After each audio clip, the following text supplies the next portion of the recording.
Hello festival goers of the internet, I'm the Festival Finesser, and in today's video we're talking about a big one for the dubstep community. Forbidden Kingdom, a highly anticipated dubstep festival, has announced its lineup to us for 2022 and it is looking fucking stacked. I have not taken a look at the lineup in depth. This is the first time I'm going to be doing it in this video, so you're going to be getting some nice reactions from me probably.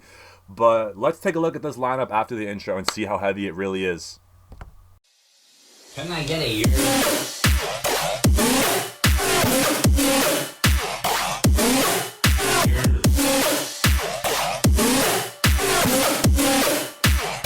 I'm the Festival Finesser.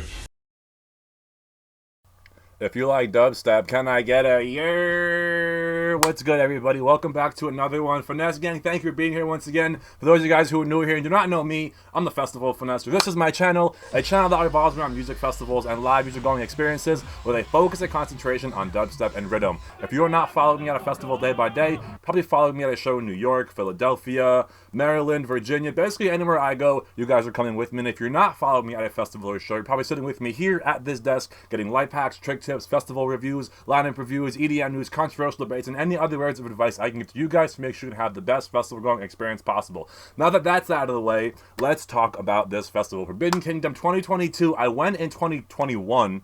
Right? Yeah, it was last year. I went in 2021, first time ever, and it was fucking insane. Just what I was expecting. It's an Insomniac event, so you know it's going to be proper. And with that being said, I am an Insomniac affiliate, so if you guys are thinking about going to this lineup after watching this video or checking out the lineup, definitely think about getting your tickets through me, because if you get tickets through me, it helps increase my chance of being able to come to this event, because, you know, even though it's still finessing, I still have to get a flight, a hotel, and all those kind of things, so if you're planning on going, hit me up. And if you're thinking about going for real, cop some tickets through me. Link in the description box below. Alright, now let's jump into this lineup. This is always a heavy one, and I have gotten about 6 DMs today telling me to do a review and telling me the lineup is insane. So let's see what we're looking at. Right here off the bat, 1991. I don't even know who that is. So not off to a great start. But AMC, I also don't know who that is. Alright, so we're about to get educated real quick. First, the artist I'm not familiar with. Akuma, I'm not familiar with.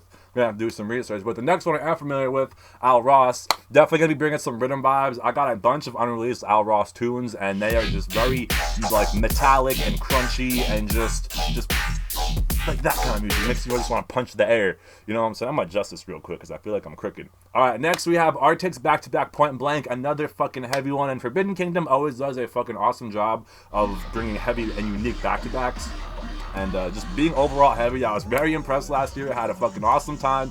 And it's low-key like a mini Lost Lands, because you're just going all day, every day, heavy, heavy, heavy. There's really no breaks. Like, yeah, you can see some chill acts here and there, but like it's really just all heavy, all bass. Definitely my kind of festival. This was on my radar before the lineup was even announced, because we just knew it was going to be a dubstep festival. And that's the kind of festivals we enjoy. Next up, we have Audigy, who I actually had the pleasure of seeing when he was a little dude back in New York playing at a little local show. I had the pleasure of kicking with him and just shooting the shit for a little bit. Cool ass dude, and he makes heavy ass music. Very energetic, very bouncy, and if you don't know him, you should definitely think about checking him out. Next up, we have a crazy one, Ominous, back-to-back Neonics, and that is just gonna be straight rhythm, but I feel like it's gonna be a very like unique kind of rhythm. It's not gonna be the rhythm that everyone kind of knows and loves. It's gonna be more of this kind of like modern day, almost like melodic, kind of like future. It might have its like upbeats, like its high points here and there, but I feel like it's gonna be more melodic. That kind of seems to be the route that Ominous is going, and Neonics, you know, they are rhythm producers, very heavy in the rhythm scene, but not the kind of rhythm that I came up on, you know, just a different kind of, you know, almost evolution of rhythm. Next, we have Vandals, who is, again, very heavy, has a lot of different flows, can bring, you know, a kind of a bouncy, can bring the heavy, can bring kind of like the poppy, like mainstream, jumpy kind of stuff, so they'll be all over the place, but definitely good set overall. Next up, we have Barely Live, one of my favorites, just heavy, very bouncy, high energy, and very kind of, I don't even know how to describe it, it's just Barely Alive, you know, if you know, you know. Next up, we have Barry Grylls, another fucking heavy one. I feel like I'm gonna keep saying that. Another heavy one. It's just gonna keep getting heavier and heavier. You know, let's move this on a little bit, and let's see who's not heavy, who we could talk about, because I feel like I could talk about this lineup forever. We got Benda, who's heavy as fuck. Buku and G-Rex, not so heavy, definitely more on the experimental Wakan side. Then we have Cannibalists, who I'm not too familiar with. Champagne Drip, bringing you more experimental Wakan vibes as well. Champa, bro. Champa's a big one. He's one of those, like, you know, experimental, like, weird artists that I've always kind of fucked with. I really like his sound. And yeah, I haven't got to see Champa yet, so I'm definitely looking forward to it at Forbidden Kingdom 2022 if I can make it out this year. Next up, we have Craze, who I'm not familiar with. Cyber G, definitely more on the Wakan side of things. I don't even know if he's a Wakan artist, but I feel like Cyber G is not that heavy from what I recall. Death Pact, I saw on the Electric Forest lineup. I'm not that familiar, but I have heard good things, and it definitely sounds heavy. Next up, we have Decimate, who has been killing it. Definitely one of the more underrated artists, in my opinion, on this lineup. Just fucking so many bangers, so many awesome tunes, and definitely one of my favorites that I love to play out. Next up, we have Delta Heavy, who I'm pretty sure is more on the drum and bass side of things. I could be wrong, but I'm not sure. Then we have Diesel, again, another popular one, definitely making his name in the EDM scene, and more specifically the dubstep scene. He played Lost Lands. He's been playing a bunch of festivals, and it's fucking cool to see someone of that celebrity status kind of almost like take a step down into dubstep, you know what I mean, and just show love to a different community, a different culture, and I support Diesel all the way. Then we have Dion Timmer, who is going to be bringing you a whole variety of things. I always say that you never know what you're going to get with him. It could be heavy, it could be melodic, it could be bouncy, but he kind of touches all spectrums of bass and dubstep, more or less. Dirt Monkey back-to-back Subdoctor, another unique back-to-back, not as heavy, but definitely going to be wobbly and chill and fun, more or less. Like, that's going to be they complement each other very well. You're going to get some nice tunes in that back-to-back. Dirty Phonics back-to-back Samplifier. That's a pretty OG back-to-back. I'm not sure what you're going to get entirely because Dirty Phonics has been known to kind of throw some more like bass house kind of vibes. But I feel like with this lineup, it's going to be more of a heavy set. Well, you'll probably get some Dirty Phonics tunes in there, here and there. Maybe that's Abstract I'm thinking of. Dirty Phonics back-to-back Abstract. I know they were a thing. Either way, that's if it's a back-to-back, I recommend it because back-to-backs are always sick, and I feel like they don't come around as often. Nowadays, it's like the typical back-to-backs like Hessian Bomber or Funkcase and Dr. P, and you know what I'm saying? I like those like weird, like Dirt Monkey back-to-back Subdoc. Even though it's not one of my favorite back-to-backs, they complement each other very well. Arctic's back-to-back Point Blank, like that shit is fucking crazy. Moving on, we have a Disciple Takeover. I'm definitely going to check that out. That sounds fucking sick. Well, that's probably a stage takeover, I would imagine. They're probably just going to have a whole bunch of Disciple dudes on one day. I'm definitely here for that. Dodge and Fusky back-to-back Bainbridge, probably part of that Disciple Takeover. Again, a very unique back-to-back, and I would really have no idea what you're going to expect from that because Dodge and Fusky have a very different sound than Bainbridge. Bainbridge has been fucking killing it recently, and I've been fucking with a lot of the shit he's been putting out. Downlink, OG, don't have to say much about him, just very heavy. Eptic, another OG, just that Eptic sound, kind of like OG dubstep is what I like to call it, but I feel like he'll give it a little bit more of a modern twist for Forbidden Kingdom 2022 and just come with that heavy, those IDs and shit. Excision, I feel like Excision has some kind of a collaboration or connection with Forbidden Kingdom, so it doesn't surprise me that he's on here, but we do get a Detox set, which is also fucking cool. I don't know if I got one of those last year, so 2 days of Excision. Or I guess it could be one day, 2 different sets, but I would imagine 2 different days would be better. But if he's not available, he's not available. I don't know the man's schedule. He's probably a busy ass dude, but let's continue here. Friction I'm not familiar with. Funkcase, hell yeah. Always down for some Funkcase. The Mosh Pit is actually opening up for Funkcase soon, like the 21st or the 20th, I think, in Harrisburg, HMAC. If you about it, pull up. It's going to be fucking crazy. Got a bunch of homies on the lineup. And then we have Fury plus MC Downer, not back to back. And I feel like I've seen this possibly on another Forbidden Kingdom lineup from last year. I'm not familiar, honestly. G Jones, a nice addition. Definitely bassy, but kind of like that space bass, very weird, very experimental. G Space, I kind of feel like falls in that same category. Maybe the kind of same thing could be said about Cyber G and G Space. Maybe I'm just being biased because they both have G in their name. I don't know, but yeah, I don't know. Those are the kind of vibes I get just from the names, at least. You know, I'm not too familiar with the sound, but I've seen the name on a bunch of lineups. I feel like I just kind of know what's up. I could be totally wrong, though. If I'm wrong, let me know in the comments, please. Yo, what the fuck? Getter back-to-back Space Laces? I'm sold. I'm there, bro. This is a fucking crazy lineup. And that right there alone, bro, is going to be insane. Do not fucking miss that. And that's all I'm going to say about that. After that, we have Goon, who I'm not familiar with, but I feel like I have seen on a couple lineups. Heckler, bro. Good to fucking see that dude on a lineup. It's been a minute since I've seen him on a lineup, let alone seen him play. His sound has definitely evolved and kind of changed, but I'm here for that because he's a cool-ass dude and a really talented musician. After that, we have the U.S. debut of Hole, bro. That's going to be fucking crazy. And again, a big selling point for me, bro. They did it last year at Versa. They had Versa, the U.S. debut. Now we're getting Hole, the first fucking live Hole set. Or I'm taking that back. First U.S. live Hole set. And that's going to be fucking crazy. Do not miss that. Infect, bro. What the fuck? And Jandy after that, bro. What the fuck? Bringing some real rhythm to these main festival stages. You know, probably not main stage, but just to see those names also Ominous and Al Ross and the Onyx. To see those kind of names on a lineup like this, I am fucking here for it, bro. Bring some more rhythm to these festivals, because the rhythm scene does not get enough love. They stay in the underground, though. We gotta bring these rhythm artists to the next level, because a lot of these artists are fucking just hella talented and don't get the exposure and love that they deserve. So with that being said, we have Jeannie, who has definitely been killing it. Definitely a bass artist. Not the heaviest. She has a whole bunch of flows, and I feel like she kind of falls into the more like weird, kind of trappy side of things. But I always like her sounds. She always has cool ass sets, and I'm always looking for ideas in her sets. She always has some cool ass tunes that, even though they're not heavy, I fucking like them and I need them. Next up, we have another one putting on for the ladies massively. Jessica Otterford, back-to-back, rated R. Holy fuck, I did not see that. I was not expecting that, and that's going to be fucking huge. Heavy, again, a very unique back-to-back. Like, I feel like they don't have any songs together. I feel like they don't even really know each other, but they just say, hey, you're fucking heavy, you're both killing it.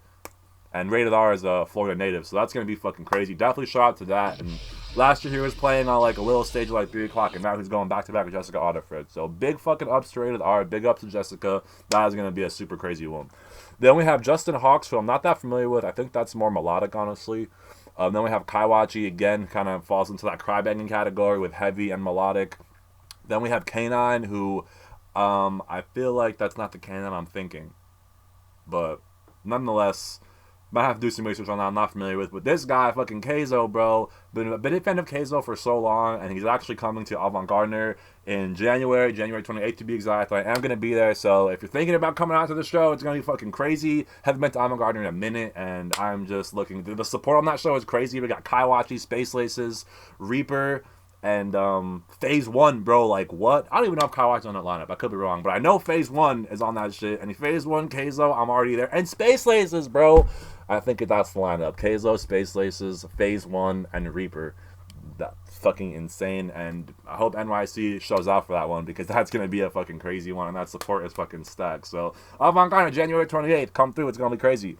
And then, oh my god, bro, this lineup is getting better and better, bro. We have Lays, the fucking homie, also repping Welcome Records. Keizo, Welcome Records, Lays on Welcome Records. It's a nice, they fit very nicely back-to-back on this lineup, and it's fucking, yo, that's fucking dope. Big up to Lays. It's fucking dope seeing her on big-ass lineups like this, because that's the fucking homie, like, not for a long time, but, like, just always showing love since day one. After Lays, we have Level, who is going to be being very heavy. I don't think I've ever seen a proper Level set, but I know good things. Impending Doom, that's a fucking big one, and that sound is just one that I'll always kind of recognize. Then we have Level Up. Never actually seen a Level Up set either, but, you know, she was around New York for a little bit. I've seen her play in, like, small-ass venues and stuff like that, but I don't think I've ever stuck around for a Level Up set. Next up, we have Murata, bro. What the fuck? This lineup keeps getting better and better. Midnight Tea, bro. What the fuck, bro? These lineups are mental. Why does Forbidden King do this to us? That's fucking crazy, bro. I don't even have to say anything about them. You'll know they're fucking heavy, and there's going to be fucking crazy miles spreads the whole entire set. And that's that. Then we have Minnesota, who is bringing some more chill vibes to the lineup. Also, Mode Step, bro. I was very impressed when I saw Mode Step at Nightmare.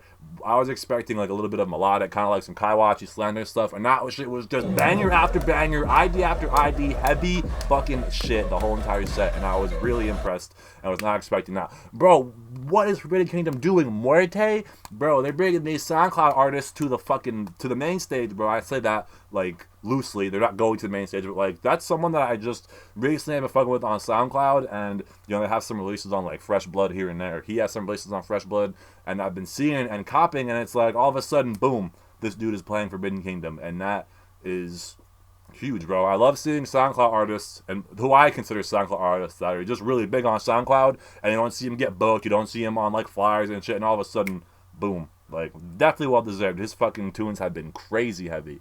Next up, we have Muzz, bro. After that, Odd Prophet, bro. This lineup keeps getting better and better. So Odd Prophet again for the first time at Nightmare, and I was again blown away. There's a recap of that set on the channel because it was so fucking crazy, and I was like, bro, when people need to talk about this guy, like he's fucking, it was heavy as fuck. And I'm gonna have a bunch of his tunes, and like, bro, I'm just looking at this lineup again, like glancing past it, and it just keeps getting crazier and crazier, bro. Let's keep going.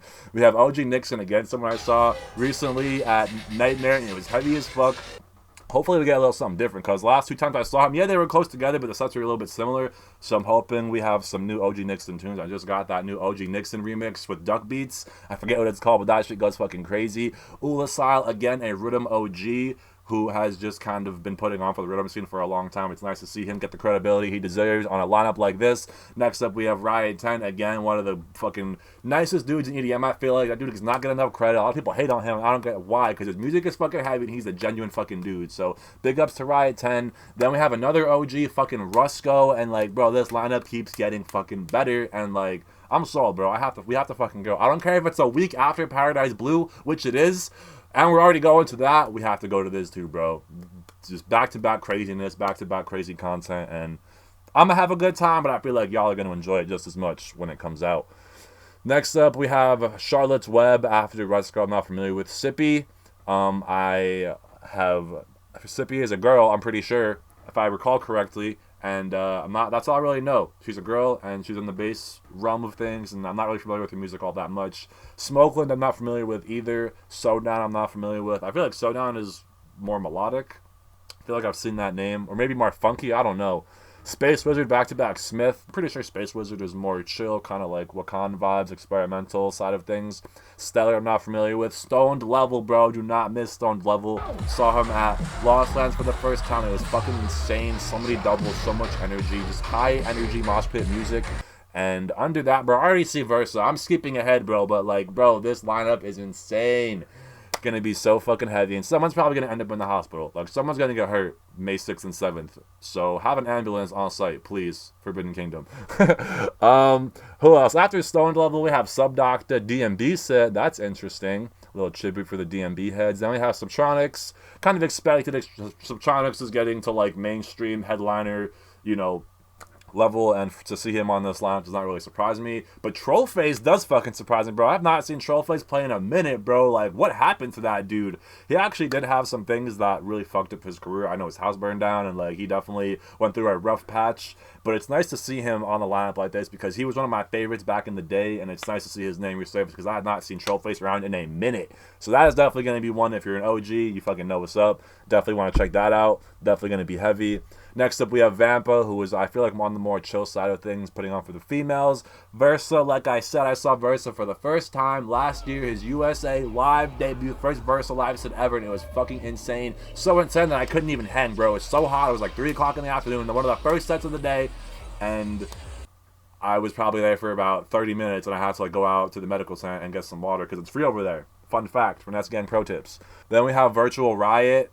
And then we also have Virtual Riot, back-to-back Barely Live, back-to-back Phase 1. What the fuck? That better be some headline shit, but it's probably not. I don't know why, because when the fuck is that ever going to happen again? That's going to be so fucking heavy, and, like, I don't get why Phase 1 doesn't have his own set. Like, he's not even on here, but he's going back-to-back with Virtual Riot and Barely Alive, who also have sets. Probably on the Disciple Takeover shit that makes the most sense, but that could also be Disciple Takeover. I feel like I'm talking so fast because I'm so fucking excited. That B3B could also be a part of the Disciple Takeover because I'm pretty sure Phase 1 has some Disciple releases, but I could be wrong.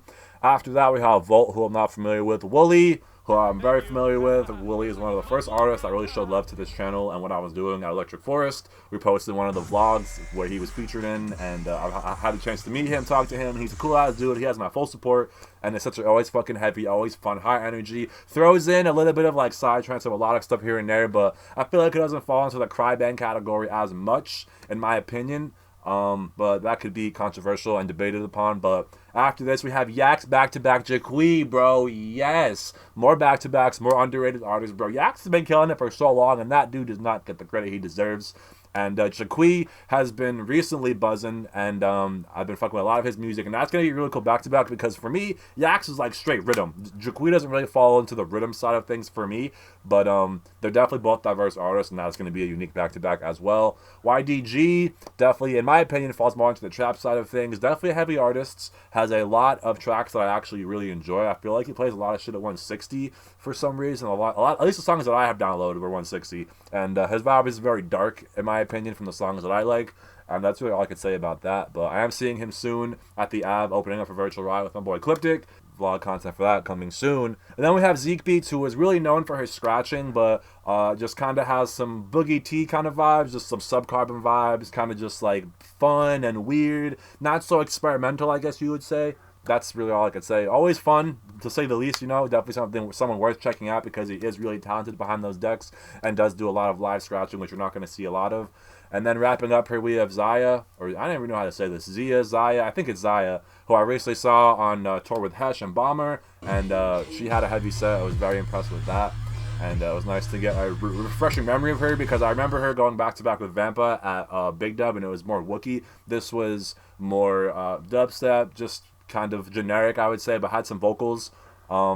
And yeah, it was a good set. And then lastly, wrapping up here for the lineup, we have Zangaru, who was again putting off for the females. I had the pleasure of shooting her at Bigfoot Electro and at Big Dub, and she has really fun sets, kind of like trappy, alien, space-based kind of vibes. And I definitely advise checking her out because she was cool as fuck, fun as fuck, and yeah, putting on for the females. So overall, this lineup is fucking insane. Like I said, there's so much heaviness, so many unique back-to-backs, and I just am expecting high energy, and just, it's a dubstep festival. All the bass heads are going to come out of the woodworks, and we are going to go fucking crazy and mosh to a lot of these artists, I would hope. Even in that Florida heat, bro, the production for this festival has always been insane, and it's just really good. The energy has been top tier with an Insomniac. You know what you're always going to get a proper festival, just proper operations. They're going to have the water, the lines, security, hospitality, all on deck, and it's always a good time. So like I said, guys, if you're thinking about going to this Stash Festival, I have a link in the description box below with a ticket link to get tickets. Tickets are less than $200 for the entire weekend. Act now, because they will go up in price, and yeah, it is obviously trusted, certified. You can ask around. It's an Insomniac affiliate link. There's no games to be played, and it's basically buying through Insomniac, but it's like, hey, I'm buying because I saw the video from the festival Finesser, and that helps me sell tickets. The more tickets I sell, I have the ability to go and do my thing, and without putting a hole in my pocket. And even though it's for me, it's for you guys too, because I'm doing the content. If you guys can't make it, if you guys didn't get to see certain sets, or want to see what the picture like, but don't want to mosh, like, I do it all for you guys. And I just happen to be filming my adventures in the process. So thank you guys again for watching on the Festival of Finesser. I hope to see you guys at this festival, and I hope I make it out to Forbidden Kingdom in Orlando at the Amphitheater May 6th and 7th. This one is a fucking banger, and I feel like I have to be there to capture it all for you guys. So thank you guys again on the Festival of Finesser, and I'll see you for the next one very soon. Peace.